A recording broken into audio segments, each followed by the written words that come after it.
Notre Dame just landed Eve Long, the 6'3", 5-star forward UConn wanted, and I know what everybody's thinking. Did Niele Ivey just steal one right out from under Geno Auriemma? Because this wasn't just any recruit. This was one of the premier frontcourt players in the 2027 class, a USA basketball gold medalist, and a player who had UConn, UCLA, Duke, and Kansas all chasing. So today we're breaking down what UConn lost, why Notre Dame won, and the bigger question, what does Geno do next? Prime Field! Welcome back, Prime Field Nation. If you love UConn WBB, recruiting battles, roster talk, and the drama that comes with big-time women's college basketball, make sure you hit subscribe, because this offseason is already heating up.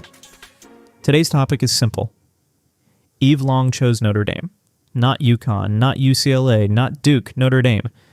And when you combine a top 5 caliber recruit, a historic UConn-Notre Dame rivalry, Geno Auriemma, Niele Ivey, and the 2027 recruiting cycle, yeah, there's a lot to unpack.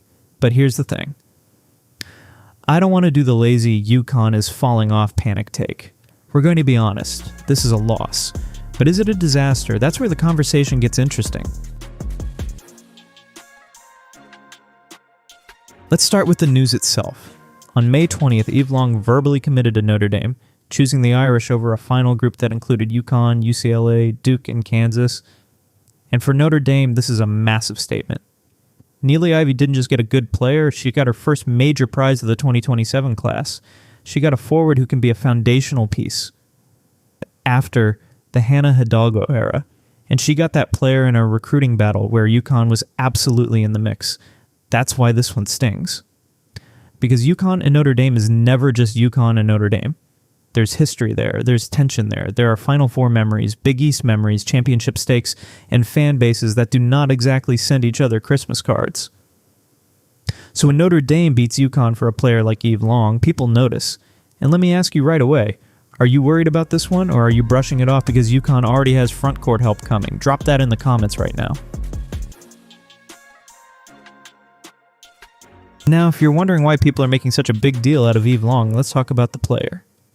Long is a 6'3" power forward out of Olathe South in Kansas, but calling her just a power forward almost undersells what she is. She's part of that new wave of positionless bigs, tall enough to rebound, skilled enough to handle, comfortable enough to shoot, and physical enough to punish mismatches. The numbers are ridiculous. During the 2025-26 high school season, she averaged 32.7 points per game, 9.8 rebounds, 2.3 steals, and 1.4 blocks. That is not good prospect production. That is every defensive game plan starts with her name circled in red marker production.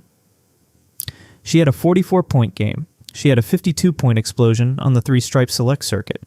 She's been ranked around the top 5 nationally, and depending on the service, she's either the best forward in the class or right there in that elite tier. So, no, Husky fans, this was not some random miss. This was a real one. And the reason UConn fans care is because players like this usually look like UConn players. Skilled frontcourt piece, high IQ, USA basketball experience, big game profile. That is very much the type of prospect Geno has built championship rosters around.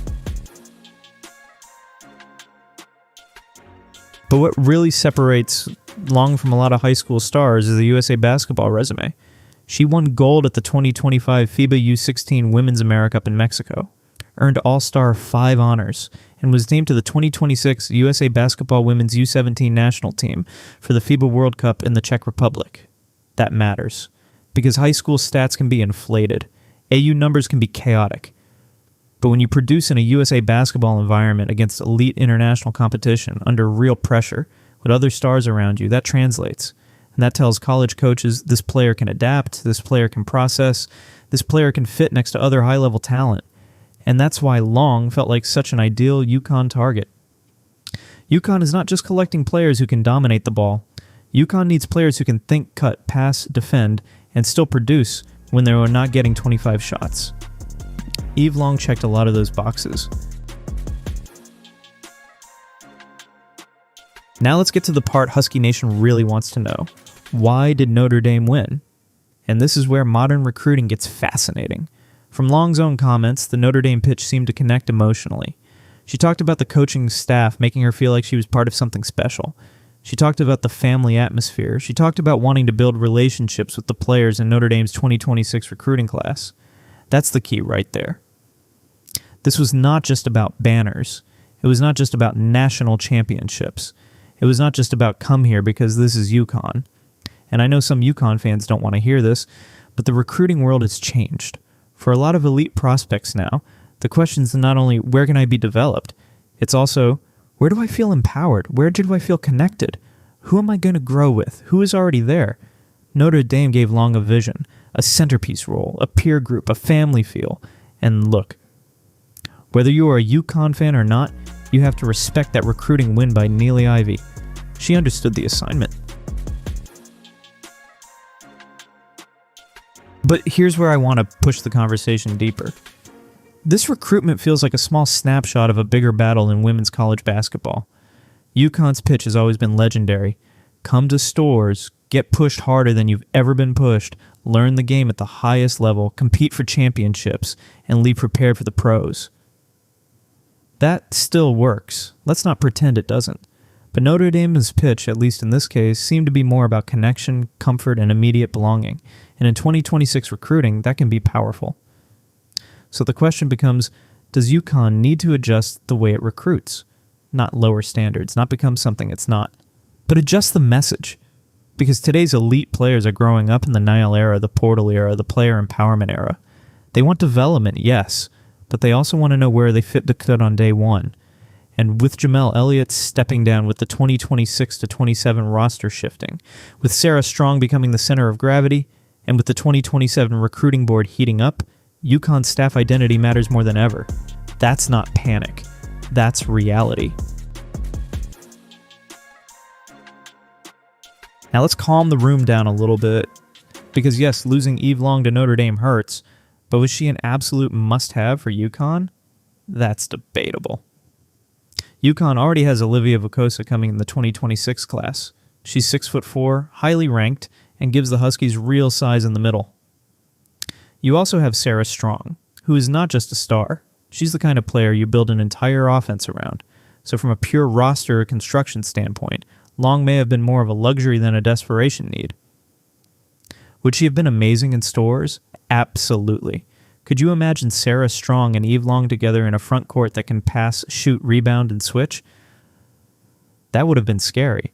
But UConn is not empty-handed. This is not a program begging for talent. This is still UConn WBB.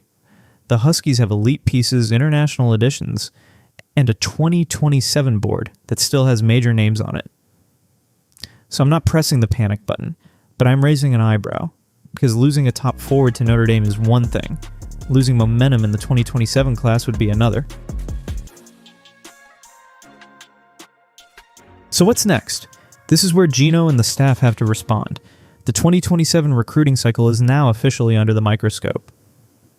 Eve Long is off the board, so UConn's attention turns to other elite names. And there are some big ones. Kaleena Special K. Smith is the headline name. A dynamic guard, a record-breaking scorer, and the kind of offensive engine who can change the entire ceiling of a class.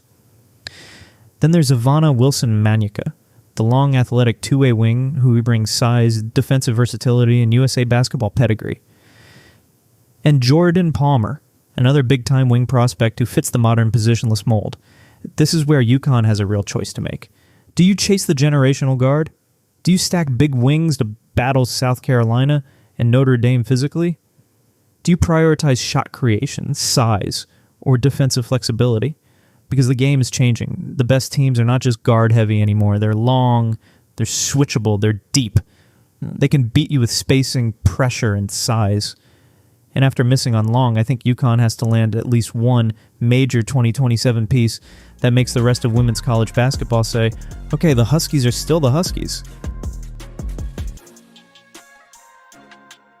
So let's answer the thumbnail question. Did Notre Dame steal Eve Long from UConn? Technically, no. Nobody owns a recruit. Long made her decision and she chose the place that felt right for her. But emotionally, for UConn fans, yeah, it feels like Notre Dame walked into the rivalry, grabbed a player UConn wanted, and made a statement. And honestly, that's what makes this fun. This is what rivalries are supposed to be. Big recruits, big personalities, big programs, fan bases arguing in the comments, coaches making counter moves. Notre Dame got a big win, give them credit. But UConn's response is what matters now, because one missed recruit does not define a dynasty, but how a dynasty responds, that tells you everything. So here's the bottom line. Eve Long choosing Notre Dame is a real recruiting loss for UConn. She's elite, she fits the modern game, and she would have been a major front court weapon in stores, but it is not the end of the world. UConn still has Sarah Strong, UConn still has Olivia Vukosa coming, UConn still has major 2027 targets on the board, and Geno Auriemma has been counted out before, usually right before reminding everybody why UConn is UConn. But Husky Nation, I want to hear from you. Are you concerned that Notre Dame beat UConn here? Or do you think Long was more of a luxury because of Vukosa and the front court pieces already in place? Drop your take in the comments, and give me your one must-land 2027 recruit for UConn. If you enjoyed this UConn WBB recruiting breakdown, hit the like button, subscribe to the channel, and turn on notifications, because this story is not over. The 2027 recruiting war is just getting started, and we're going to be tracking every visit, every rumor, every commitment, and every Geno counterpunch right here. Husky Nation, buckle up. The off-season drama is officially here. Prime Field.